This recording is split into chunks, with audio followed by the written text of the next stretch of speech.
Well, well, well. Look who it is. Welcome to Grow the Heck Up. Race versus religion and culture versus oppression.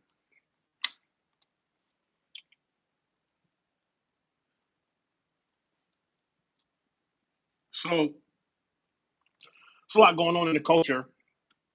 And so I'm coming back. I'm bringing the show back. I don't know what it is, a show or whatever.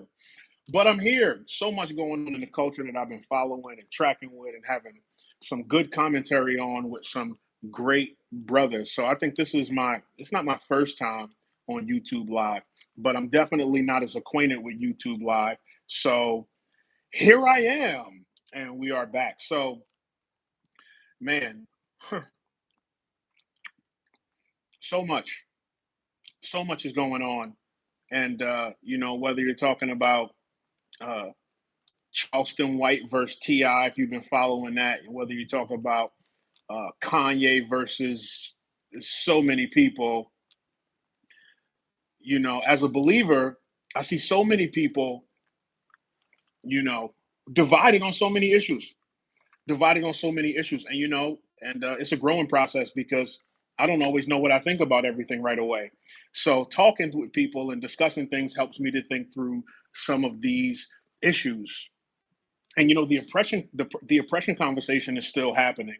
So for me, coming from the background of being in Christian hip hop, and that was just my point of reference and my cultural lens when I started doing Grow the Heck Up. And but in 2013, I think is when Trayvon Martin was killed. I think it was the emergence of Black Lives Matter, and there was a cultural shift. Uh, sometimes when I look back, now that I'm getting older, I'm coming to understand that cultural shifts are indeed informed by the incidents and events that take place. But I've also come to understand and realize that there are people who are on the other side of these cultural shifts who take advantage of what's going on and tap into the emotion of the people for their own agenda. And so, growing up black in America, I'm acquainted with whatever you might consider unique to the Black experience. I believe that I'm acquainted with a lot of it. I lost my mother when I was 4 years old. My father was never around. He was a drug addict. I joined a gang. I sold drugs. I went to jail, and a lot of that stuff in between. And even later, when I went on to get married, I got fresh out the streets at 20 years old. I decided to get married. And my then wife already had a daughter. So I became an instant dad. And, uh, and so, yeah, so, um, I was raised to see my life through the lens of oppression. And do me a favor, like the video. It aren't many of you on here, but we're gonna try to keep it moving. So I was raised to see my life through the lens of oppression. Sometimes I think it's important to highlight that because let me see if I want to share this somewhere. Hold up. So I was raised to see my life through the lens of oppression. I was raised uh, to see my life as a black man. To see, I was raised to see my life through the lens of a black man, um, and accept a culture that I was taught was mine. Growing up in the hood, listening to rap music, getting involved in hip hop culture, street fashion, street vernacular, how we talk, how we address women. And, this is not the only culture that it happens in.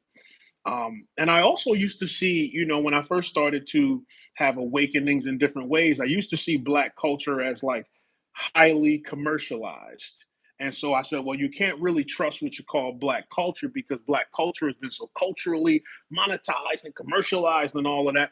But Black culture is not the only culture that's been monetized and commercialized. Let me drop this in the Telegram. So we have a Telegram channel and a Telegram chat that will be in the once I come back and double back and add the description or whatever.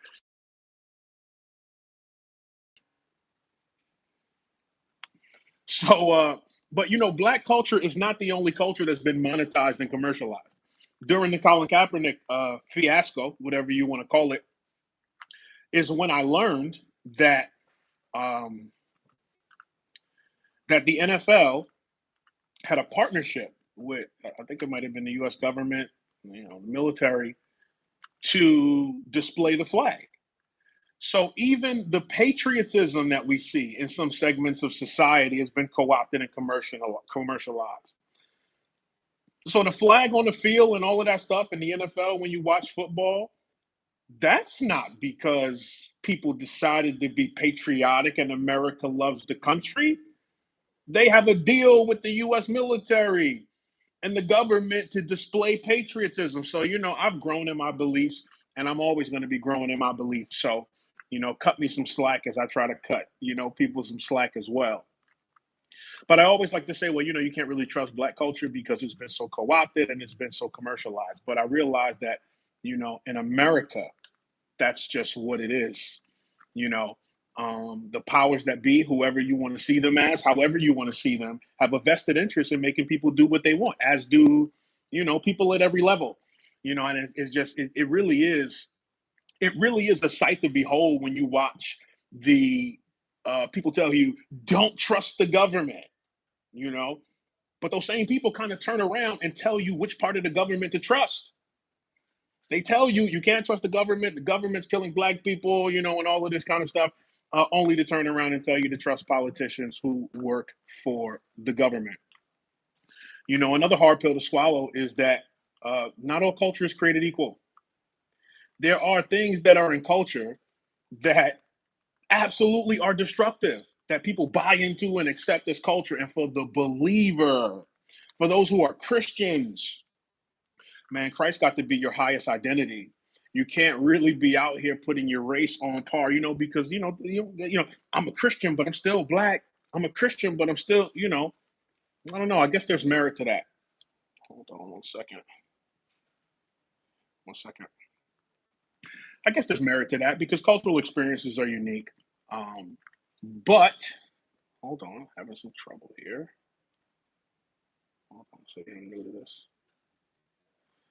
I'm new to working YouTube on my phone. I got my setup here. I got my Rodecaster. I got my computer, but I'm not trying to wait till I have everything. I still have a couple of more pieces, and I've been resetting up. So can you guys talk? Can you guys type while I'm on here? This is only a test. This is only a test. I didn't come up with notes or anything. I'm winging it right now. I'm winging it right now. Okay, hold on. Hold on. Yeah.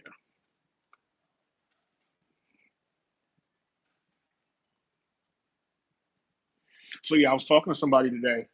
Yeah, appreciate that. Appreciate that. So yeah, I was talking to somebody today. Let me mute my computer. Yeah, appreciate that. So I was talking to somebody today about, the oppressive systems and the people in the community who are responsible, who are supposed to be looking out for our community. And man, the family is the cornerstone of the society. The family is the cornerstone of society. If I really begin, especially, if you guys have heard me talk before, I always say this. I really resent the ideas that are being sold, particularly to Black men, about their position in society, what they're able to do. And, because I'll tell you something, the pity party as a Black man, I'm divorced. I've had trouble with my children and my relationships with them and all of that. And I'm in a blended family now.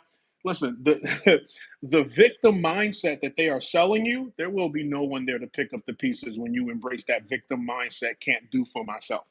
The people that bring children into this world are the ones that are most responsible for them. And it's really a sad state of affairs because you can't ask so-called white people or the establishment to care more about your community than you do. You can't ask the people at large or the world at large to respect your community more than you do. And every time that there is a problem in the Black community, the people who claim to love the Black community and before the Black community are always marshaling the Black community to turn to the government and either place blame or demand action.